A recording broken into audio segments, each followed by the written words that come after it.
यह कहानी है होटल के भूतिया कमरा नंबर 408 की। यह होटल भूतों का होटल तो नहीं था, पर इस होटल में कुछ ऐसी घटनाएं होती थी जिसके कारण यह दूसरे होटलों से अलग था। कहानी की शुरुआत कुछ ऐसे है कि राहुल और उसका दोस्त अमित घूमने के लिए मनाली जा रहे थे। मनाली पहुंचते ही वे सबसे पहले अपनी कार से उस होटल में गए जहां उन्होंने कमरा बुक किया था। वहां थोड़ा आराम करने के बाद वो दोनों घूमने निकल गए। रात होने के बाद जब वो वापस अपने होटल जा रहे थे, तभी खराब मौसम के कारण होटल जाने का रास्ता बंद हो गया था। रास्ते को सही होने में सुबह तक का समय लगने वाला था। राहुल और अमित ने सोचा कि अपने होटल तो आज रात जा नहीं सकते, इसलिए यही आस पास में किसी होटल में एक रात के लिए कमरा बुक कर लिया जाए और सुबह होते ही अपने होटल चले जाएंगे। वो दोनों कमरे की तलाश में अपनी कार से इधर उधर होटल ढूंढने लगे। आसपास कोई इंसान भी नहीं दिख रहा था जिससे वो लोग किसी होटल का रास्ता पूछ सके। काफी समय बीत जाने के बाद उन लोगों को एक बुढ़ा आदमी दिखा। राहुल ने अपनी कार रोककर उससे होटल का रास्ता पूछा। बुढ़े ने एक और इशारा करते हुए होटल का राहुल बुढ़े के बताए हुए रास्ते के तरफ अपनी कार लेके चल दिया। कुछ दूर चलने के बाद उन लोगों को एक होटल दिखाई दिया। राहुल और अमित ने चैन की सांस ली और होटल के अंदर चले गए। होटल के अंदर जाके उन्होंने काउंटर पर खड़े आदमी से रात भर रुकने के लिए एक कमरा मांगा। उस आदमी ने होटल के कुछ नियम बताए और एक कमरे की चाबी राहुल को दे दी। राहुल और अमित चाबी लेके कमरे की ओर चल दिए। चाबी पर कमरे का नंबर लिखा था, कमरा नंबर 408। राहुल और अमित चाबी लेके कमरे की ओर चल दिए। होटल में हर मंजिल पे चहल पहल थी। इन दोनों का कमरा चौथे मंजिल पे था। वो मंजिल बिल्कुल सुनसान थी। खैर, वे लोग इस बात पर ज्यादा ध्यान नहीं दिए, उन्हें तो यहाँ बस एक रात ही गुजारनी थी, इसलिए वे लोग अपने कमरे के अंदर चले गए। अंदर पहुंच के उन्होंने देखा कि ये उस कमरे में तो काफी धूल है। ऐसा लग रहा था जैसे कई सालों से वो कमरा बंद पड़ा हुआ है। वहां ना तो पीने का पानी था ना ही नहाने का।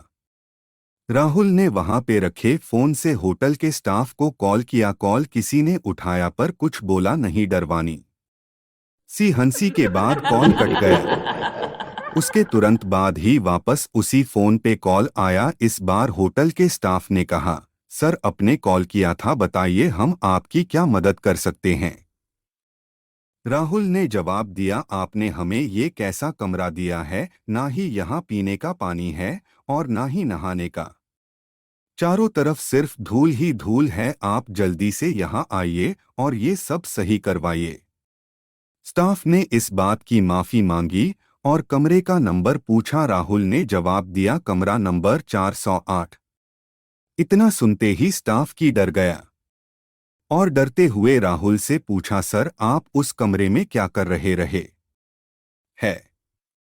राहुल ने चिल्लाते हुए कहा, ये क्या मजाक चल रहा, आप लोगों ने ही तो मुझे इस कमरे की चाबी दी थी।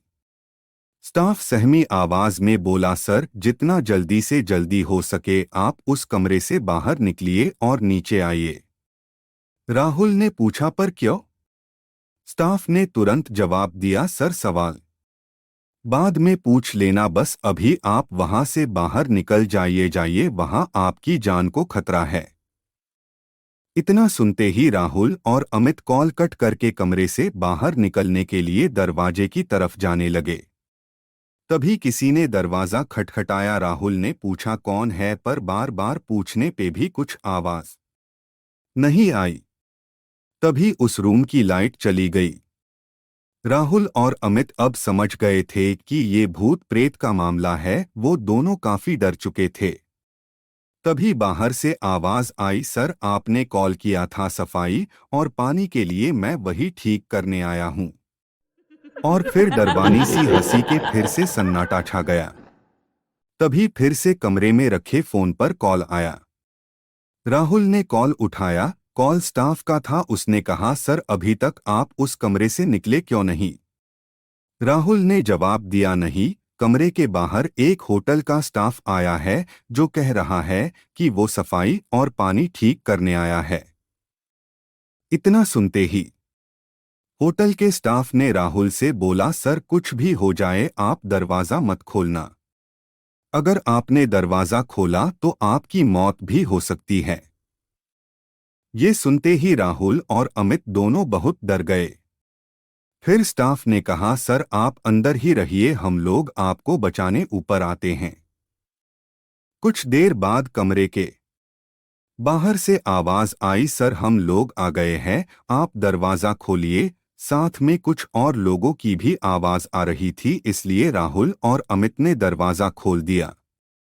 उन्होंने देखा सामने सच में होटल का स्टाफ ही था। दोनों ने चैन की सांस ली। फिर सभी लोग वहां से जल्दी ही नीचे आ गए। राहुल ने काउंटर पर देखा पर वहां पर कोई दूसरा स्टाफ था जिसने राहुल को चाबी दी थी, वो कहीं नहीं दिखा। ये सारी बातें राहुल ने वहां के लोगों को बताई। उन लोगों ने राहुल से कहा, सर आपको जिसने चाबी दी थी वो भी पहले इसी होटल में काम करता था, पर अचानक से एक दिन कमरा नंबर 408 में रहस्यमयी तरीके से उसकी मौत हो गई। तब से उसकी आत्मा इसी होटल में रहती है, पर वो बस उन लोगों को ही परेशान करती है जो 408 कमरे के पास जाते हैं। पता नहीं आज आप लोगों को वो कैसे उस कमरे तक ले गई। राहुल और अमित अब सारी बातें समझ चुके थे। जैसे तैसे उन्होंने वहां रात गुजरी और सुबह होते ही अपने होटल की ओर चल दिए।